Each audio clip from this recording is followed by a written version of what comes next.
வெளிப்படுத்தின விசேஷம் முழு புத்தகத்தை நாம் நன்றாக புரிந்து கொள்ள வேண்டுமானால் நடக்க போகும் சம்பவங்களை வரிசைப்படுத்தி ஒரு கண்ணோட்டமாக பார்க்கலாம்.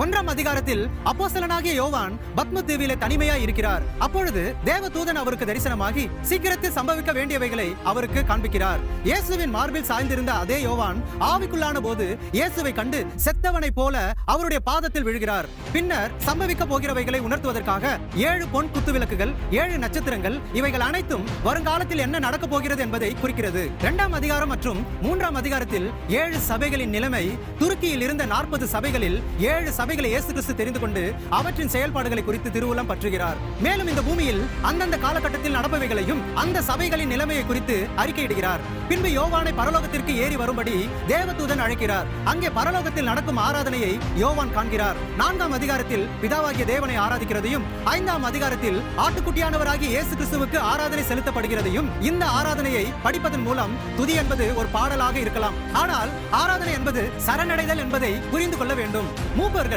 ஆட்டுக்குட்டியானவருக்கு முன்பாக முகங்குப்புற விழுந்து வணங்குவதே மெய்யான ஆராதனை. நாம் குனிந்து ஆராதிக்கும் போது நம்முடைய இருதயம் தலைக்கு மேலாக இருக்கிறது. ஆராதனை என்பது புத்தியினால் அல்ல, இருதயத்தினால் ஆவிக்குரிய முறையில் செய்யப்பட வேண்டும். பிதாவாகிய தேவனுடைய வலது கரத்தில் இருந்த அந்த முத்திரை போடப்பட்ட புஸ்தகத்தை திறக்க இயேசு கிறிஸ்து ஒருவரே பாத்திரராக இருந்தார். 6 இருந்து 11ஆம் அதிகாரம் வரை யூதர்களின் கண்ணோட்டத்தில் சம்பவிக்க போகும் காரியங்கள்.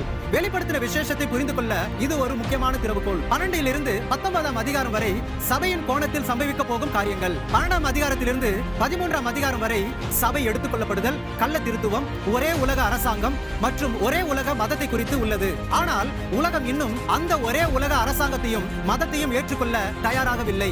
சபை எடுத்துக் கொள்ளப்படுவதற்கு முன்பாக இன்று உலகமெங்கிலும் உள்ள வேதாகம ஆசிரியர்கள் 3ஆம் உலக போரை பற்றியே பேசுகிறார்கள். 12ஆம் அதிகாரத்தில் சபை எடுத்துக் கொள்ளப்படுகிறது. ஸ்திரீ என்பது இப்பொழுது இருக்கிற சபையை குறிக்கிறது, மரியாதை அல்ல. ஆண் பிள்ளை என்பது எடுத்துக்கொள்ளப்பட போகும் ஜனங்களை தவிர இயேசு கிறிஸ்துவை அல்ல.